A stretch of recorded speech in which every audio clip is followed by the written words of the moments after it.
Good morning student. आज हम last topic करेंगे इस यूनिट का वर्क कल्चर का प्रोफेशनल एथिक्स। प्रोफेशनल एथिक्स का तो प्रोफेशनल एथिक्स क्या होते हैं, जो हमें जो एथिक्स हैं अपने प्रोफेशन में यूज़ करना एक तरीके से। ठीक है, प्रोफेशन क्या होता है? प्रोफेशन होता है systematic knowledge, body of knowledge and skill to perform certain function in organize. Profession क्या, एक ऑर्गेनाइजेशन में सिस्टमेटिक तरीके से अपने काम को करना। तो प्रोफेशनल एथिक्स क्या होते हैं? प्रोफेशनल एथिक्स क्या है कि एथिक्स अपने जो अपने एथिक्स हैं उसको हमने प्रोफेशन में लेकर आना ताकि हम अच्छे बुरे, ठीक है, गलत सही, जस्टिस इनजस्टिस के बारे में समझ सकें। इम्पॉर्टेंट एथिकल प्रिंसिपल्स, सबसे पहला कस्टमर्स के साथ चीटिंग ना करो। ठीक है, insurity, accuracy and sincerity should be there in advertising and sale, promotion, labelling and packing. Insurity, accuracy होनी चाहिए, सिंसियरिटी होनी चाहिए, ब्लैक मार्केटिंग नहीं होनी चाहिए। Do not destroy the image of competitor by unfair means, unfair means के साथ competitors को बुरा मत साबित करो। टैक्स पे करो टाइम पर, वेजेस टाइम पर दो। The views and ideas of the customer should be welcome for the improvement. और अपने जो कस्टमर्स हैं उनके आइडियाज़ को, व्यूज़ को इम्प्रूवमेंट के लिए सुनो, वेलकम करो उनको। तो क्या है, चीटिंग नहीं करनी चाहिए, ब्लैक मार्केटिंग नहीं करनी चाहिए, किसी का नाम नहीं खराब करना चाहिए, सिंसियरिटी होनी चाहिए, टैक्स पेमेंट होनी चाहिए, वेजेस टाइम पे, मतलब कि तनख्वाह टाइम पे देनी चाहिए।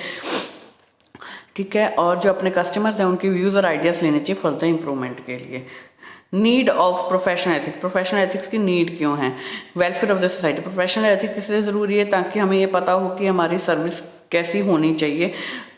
ठीक है, the professionals should work for the welfare of the society. जो प्रोफेशनल्स हैं उनको, जैसे हम टीचिंग प्रोफेशन, हमारा अपने सोसाइटी को लेके सोचना चाहिए कि हमने बच्चों का भला करना है। ठीक है, they should concentrate on the overall development of the locality. ऐसे कोई और प्रोफेशन हो तो उसको भी उसके अकॉर्डिंग काम करना चाहिए। Engineering profession, engineering profession the need of ethics arises for the engineers. Engineers के लिए कैसे होते हैं? इंजीनियर्स जो है वो कभी सेटिस्फाई नहीं हो सकते। An engineer cannot be satisfied with physical accomplishment of objective but he must be responsible for the result of his effort too. Engineers को जो है वो सेटिस्फाई नहीं हो सकते फिजिकल अकम्पलिशमेंट ऑफ ऑब्जेक्टिव से। ठीक है, पर उनको अपने किए हुए के लिए भी रेडी रहना चाहिए कि अगर कुछ इसका नेगेटिव इफेक्ट होता है तो भी मैं ही जिम्मेदार हूँगा। इंजीनियर क्या है? अपने काबिलियत दिखाना, किसी भी चीज़ के हो, जिस चीज़ के भी हो, अगर उसके किसी एक प्रोजेक्ट को लेकर आपसे गलत काम, मतलब कि सही नहीं बैठता, तो उसके भी जिम्मेदार आप हो, तो उसको आपको एक्सेप्ट करना चाहिए। आप यहाँ पर सेकंड, आप यहाँ पे पॉलिटिशियन नहीं बन सकते किसी और पे डाल के ब्लेम, भाई इसने किया, उसने किया, उसने किया। नहीं, अगर आपसे काम खराब हुआ है तो आपको उसका जिम्मेदार, अगर अच्छे काम के लिए आप अपने आप को जिम्मेवार मानते हो, तो अगर आपसे गलती हुई तो उसके लिए भी अपने आप को जिम्मेवार मानो। टू अंडरस्टैंड स्पेशलाइज्ड नॉलेज, देखो कैसे हरासमेंट होती है, कैसे प्रोफेशनल एथिक्स लोग अपने ख़त्म करते हैं। एक एग्जांपल दिया इन्होंने कि जैसे एक डॉक्टर है, हर एक डॉक्टर की फ़ीस अलग है, बट अगर फीस जो है वो डॉक्टर की एक कॉमन आदमी की पहुंच से बाहर निकल जाएगी तो वहाँ पे प्रोफेशनल एथिक्स ख़त्म हो जाते हैं। या कोई टेक्नीशियन है, देखो टेक्नीशियन और डॉक्टर्स, इनकी ज़रूरत सबसे पहले पड़ती है ना, क्योंकि कोई ना कोई चीज़ ख़राब होती रहती है। ऐसे ही हमारा शरीर है, उसको भी ज़रूरत पड़ती है डॉक्टर की। ठीक है, तो अगर ये दोनों जो हैं अपनी फीस अपने कस्टमर्स, जो कॉमन मासिस हैं, कॉमन मासिस का मतलब क्या है यहाँ पे? कॉमन मासिस मतलब आम आदमी, आम आदमी, ठीक है ना, उससे बाहर निकल जाती है, उसकी पहुंच से बाहर निकल जाती है, वहाँ पे प्रोफेशनल एथिक्स ख़त्म हो जाते हैं। ठीक है, तो fourth, the need of professional ethics arises to gain from the trust from the common. सबसे पहली बार प्रोफेशनल एथिक्स कहते हैं कि अपने कॉमन मासिस का ट्रस्ट, आप विश्वास हासिल करो। ठीक है, अपने अंदर प्रोफेशनलिज्म डालो, ना कि profit making. Spirit of service, काम करने की इच्छा जगाओ, ना कि पैसा कमाने की। वो कहते हैं ना, काबिल हो गए तो अपने आप लोग पीछे आएंगे।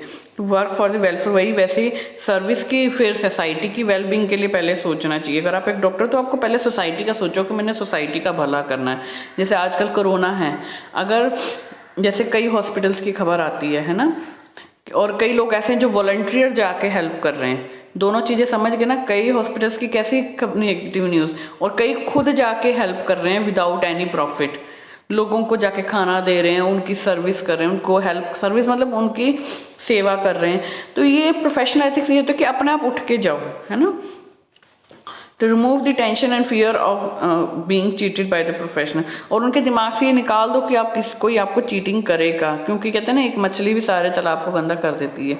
तो ऐसी इमेज बनानी चाहिए प्रोफेशनल लोगों को कि हमारा यहाँ पे नुकसान नहीं होगा, ये हमारा बुरा नहीं करेंगे, ठीक है। जैसे अगर हम एक हॉस्पिटल में हमें पता हो कि ये सही इलाज करेंगे, हमारे से पैसा नहीं ऐंठेंगे। ऐसे बहुत सारे एग्जांपल, आप एक स्कूल में जा रहे हो तो पता हो कि आप जितने पैसे दे रहे हो उतनी आपको फैसिलिटीज़ भी मिलेंगी, तो वहाँ पर प्रोफेशनल एथिक्स आ जाते हैं।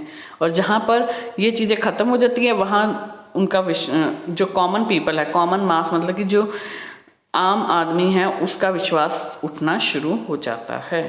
Thank you.